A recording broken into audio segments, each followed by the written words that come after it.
Wait, so it's a different Pikachu, but with a hat. Where have I seen this before? Wait, don't be fooled. She's just a regular Malibu Stacy with a stupid cheap hat. But she's got a new hat. I hope you guys are ready for the latest Pokemon news because there's a lot to cover. I'm Pokemon Classics, and I invite you to join me through our monthly recap. Let's roll the intro.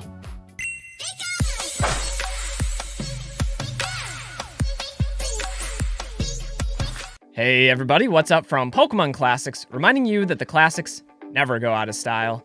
Today we're breaking down the top 5 news stories in Pokemon, along with some of my own personal thoughts and commentary on each one. That is the goal of this channel, after all, is to keep you informed whether it's the good, the bad, or the ugly.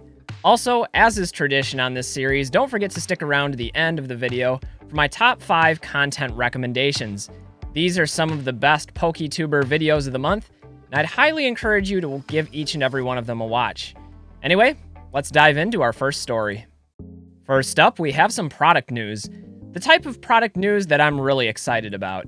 Back on Pokemon Day, February 27th, the Pokemon Company announced the release of 2 Kanto-themed items, Pokemon TCG Classic and Pokemon 151.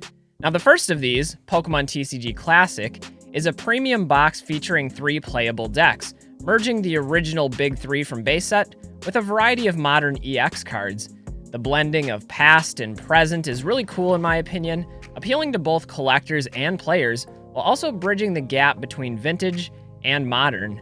The box set will also come equipped with a foldable game board, stackable damage counters, and various other counters for special conditions. Now obviously, as a collector and a former player during the Wizards of the Coast era, I'm extremely excited to get my hands on one of these sets once it's released, and the fact that they named it Pokemon TCG Classics means I should be getting some sort of royalties for this, though I'd settle with a free box. Seriously though, if this doesn't prove that the classics never go out of style, I don't know what will. Anyway, Pokemon TCG Classic is currently scheduled for its US release in the fall of 2023. While the details are still unclear, the Japanese version is slated to be released by a lottery-based system through the Pokemon Center in Japan with a price tag of approximately $275. However, if you're not overly enthused by yet another reprinting of the base set artworks, there is another product that just might do it for you. This is Pokemon 151, an expansion set following the original Kanto Pokédex with reimagined artworks of every single Pokemon. Again, we don't have all of the information just yet, but so far Pokemon has released a sneak peek of some of the artworks, including all 4 Kanto starters and Mew EX. Examining these cards carefully, you may notice some striking similarities to their vintage artworks, and even the set numbering follows the Pokédex order. This set is amazing, and I really think Pokemon has found the perfect balance between honoring its history while also avoiding being too derivative. This is also the first set since Skyridge's release in 2003 that has featured Kadabra, due to a previous lawsuit filed by illusionist Uri Geller, but that's a long story. Anyway, the set is currently scheduled for its Japanese release on June 16th, without a definitive date yet set for its English language release.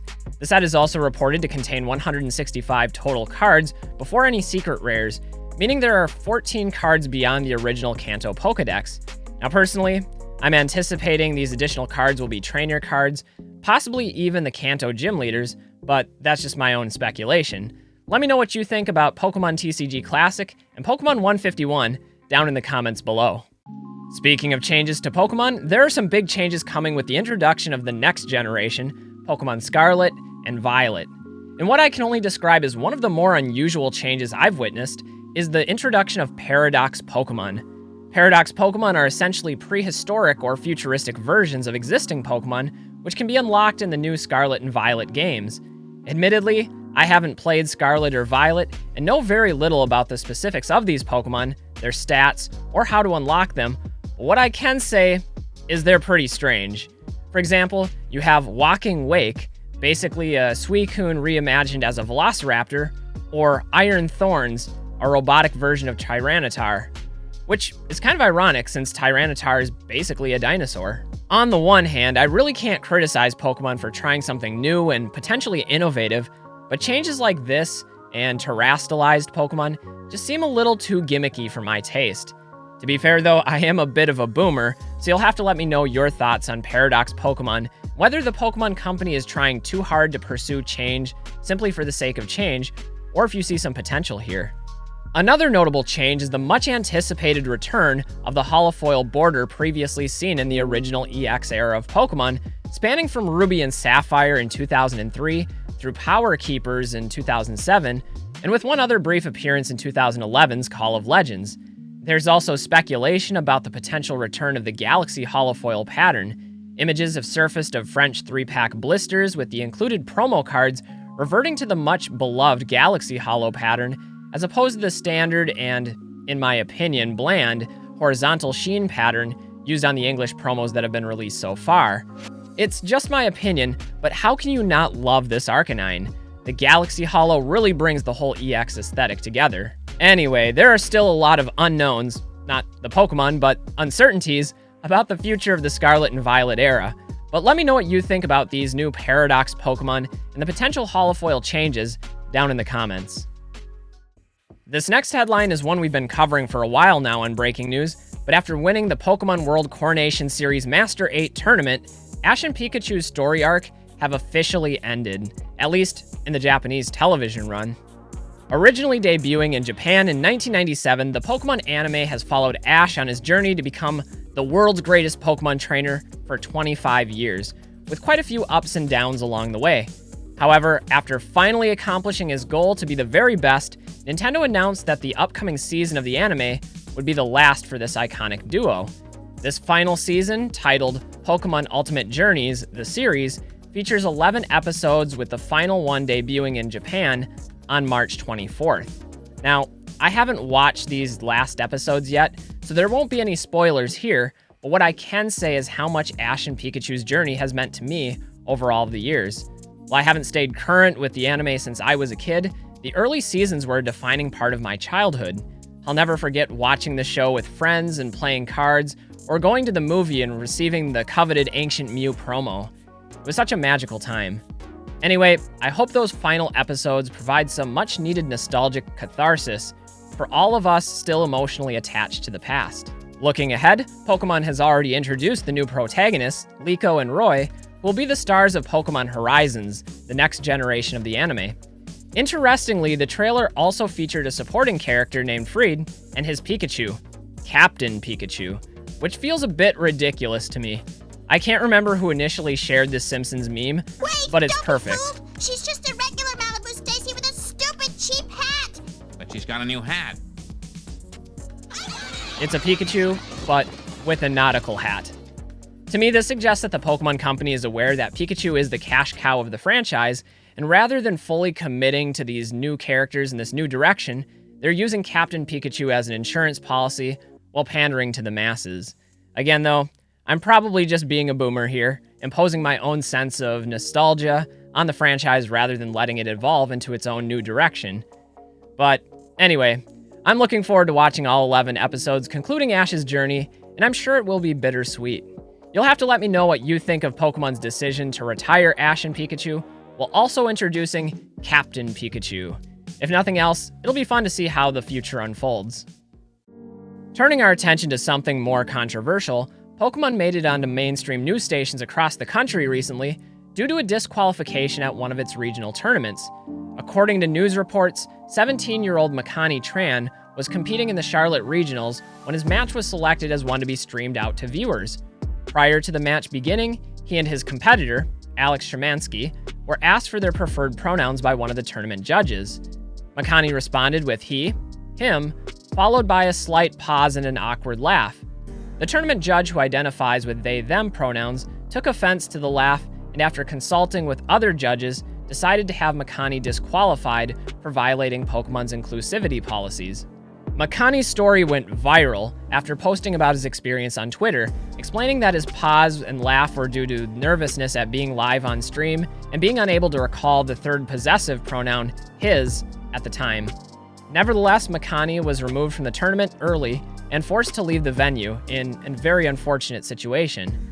Now, to be fair, This is all coming from Makani, as Pokemon judges aren't allowed to discuss the specifics of these types of situations. However, one Pokemon judge named Will Post later did respond to the story on Twitter, defending the judges' decisions in Charlotte, while also addressing the resulting threats and doxing that tournament judges had endured in the aftermath of this viral news story. Personally, I think this is a tragic situation for just about everyone involved, with some important lessons to teach us. First, I think we need to be careful about reading intent into people's actions or inactions, especially when there are high stakes involved. I do believe that people are often good at heart, and certain behaviors that might appear careless or inconsiderate have underlying causes other than what we might first assume. Perhaps Makani's laugh was nervousness, and perhaps not. However, the burden shouldn't be on him to prove his innocence in a situation like this. I mean, how could he? Evidence should be more substantial for disqualification, in my humble opinion. On the other hand, it's also not okay to form an angry mob and harass or dox people, particularly those not directly involved, who are simply donating their time to help organize and run events for the community. There are a number of amazing event staff working hard behind the scenes to provide these opportunities for competitive play, and they also deserve respect and recognition for all of their efforts. In short, Pokemon should be a place where everyone feels welcomed and accepted, whether they be competitors, tournament judges, or simply the fans. Finally, we'll wrap up this month's news with some news about selling platforms. First, let's talk about auction house PWCC. In case you've been out of the loop, PWCC was once recognized as the largest sports and trading card consignor on eBay before splitting from the platform after allegations of shill bidding back in 2021. However, it didn't take long for PWCC to bounce back, building its own website, its own auction platform, and its own vault system, the first of its kind before others would follow suit.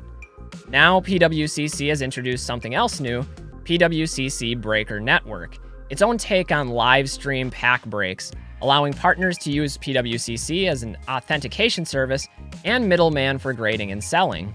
Basically, as I understand it, buyers who participate in a live stream by purchasing packs can have their cards forwarded to PWCC, who will ensure that they are authentic. These buyers can also elect to have their cards forwarded to one of several major grading companies and then return to PSA for storage in the vault or to be auctioned off in one of PWCC's weekly auctions. According to PWCC, the main selling points of this service are fraud prevention, digital portfolio management, and instant marketplace liquidity. Personally, I'm not so sure about this. I've never particularly cared for box breaks or live stream sales, but at the same time, I can't deny that there's obviously a market for these types of services. I've used PWCC as both a buyer and a seller, and have generally had positive experiences, so I guess I'll reserve judgment and see how this all plays out. However, one thing I did notice is that nearly every major grading company is listed as a partner, with the exception of PSA, which brings me to the next part of this story. PSA is also shaking things up with the introduction of their own vault service.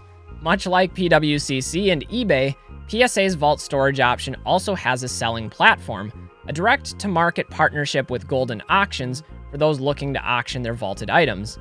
I suspect this is why PSA is not listed as a partner with PWCC due to some sort of exclusivity agreement with Golden Auctions. Currently, PSA Vault storage is offered for free, but is only available for items valued at $100 or more. I also believe that I heard somewhere that PSA Vault would only be free for a limited time, but I can't seem to verify this information anywhere. Anyway, with so many options for vaulting and auctioning cards, it'll be interesting to see which, if any of these platforms, emerges dominant over the competition. Again, you'll have to let me know your thoughts down in the comments below. Anyway, guys, before I unveil my top 5 videos of the month, consider hitting that like button and subscribing to my channel. I put hours and hours of work into each and every one of these videos. Your support goes a long way in keeping me motivated and staying on the grind to keep up with these videos. But anyway, I truly appreciate you all for watching, so let's roll into the top 5. First up on this week's top 5 list is a hidden gem, or rather a hidden ruby, that I unexpectedly stumbled across. But Retro Ruby has been pumping out some fascinating videos about the history of the TCG, giving particular attention to deck strategies used in early Pokemon tournament play. As a former player, these videos are fascinating, and Retro Ruby has done a tremendous amount of research, combining informative content with top-notch production quality. Seriously, This channel is worth a watch and instantly had me hooked. Go check out Retro Ruby if you haven't done so yet. Next, we feature an interview hosted by everyone's favorite Pokemon detective, Rattle Pokemon. In this video, Rattle interviews Gary, King Pokemon, who recounts a story about a pair of Charizards stolen at Collecticon Denver last year. One of these Charizards was a first edition BGS 9.5, and the other, a Shadowless PSA 10. So we're talking about fire here in more ways than one. Not wanting to bring negative attention to Collecticon, Gary was prepared to take responsibility and eat the loss when a good Samaritan, who unknowingly purchased the stolen cards, voluntarily returned them to Gary and helped direct the authorities to the thief. It's a fascinating story that makes you question humanity before restoring your faith in people by shining a light on one of the real ones. Shout out to EA Collectibles 99. The next video is pretty mainstream and several months old, but earlier this year, the official Guinness World Record YouTube channel featured the world's largest Pokemon card collection. Earning the record are two brothers from Denmark, Jensi Pren and Per Nielsen, with a collection of over 32,000 unique cards. To put that into perspective, we aren't talking 32,000 total cards, since many collectors could easily top that with bulk duplicates, but these are entirely unique cards. Some of these cards are graded, some are in binders, and some are stored in boxes, but still, it's a pretty substantial and impressive collection. Currently, this video has over 263,000 views, and if you haven't seen it yet, I encourage you to go check it out.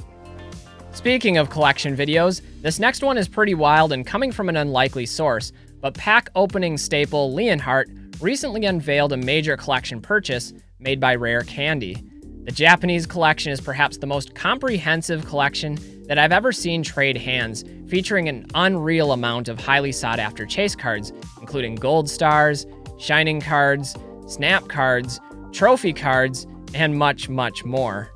This was a really cool video filled with history about the early era of the Pokemon trading card game, and I also have to shout out John, Pokemon Radar, for his cameo in this video, helping Leonhart sort out the massive collection. Anyway, if you're interested in seeing some rare candy, you'll love this collection video. Finally, we'll wrap this one up not with just a video, but rather a channel announcement, but Maxmoefoe Pokemon is back. For anyone unfamiliar with Maxmoefoe, he's an edgy Pokemon card enthusiast, comedian, and internet personality known for his raw approach to Pokemon cards. It's certainly not always the most wholesome or family-friendly content, but Maxmoefoe has a massive and loyal fan base of almost 2 million subscribers. Anyway, after almost a year away from the channel, Max is back diving once more into Pokemon pack openings. And if you're looking for some pack opening videos with some edgy personality and some witty and sarcastic commentary, then Maxmoefoe Pokemon is for you. Well guys, that's going to wrap it up for this episode of Breaking News, where we break down some of the most important Pokemon news stories each and every month. Let me know your thoughts on these stories down in the comments below, and if there are any major news stories that I missed, definitely send them my way. Anyway guys, I'm Pokemon Classics, reminding you that the classics never go out of style. Thanks for spending your time with me here today. We'll see you all with the next video. Till then, stay well everybody, and keep collecting.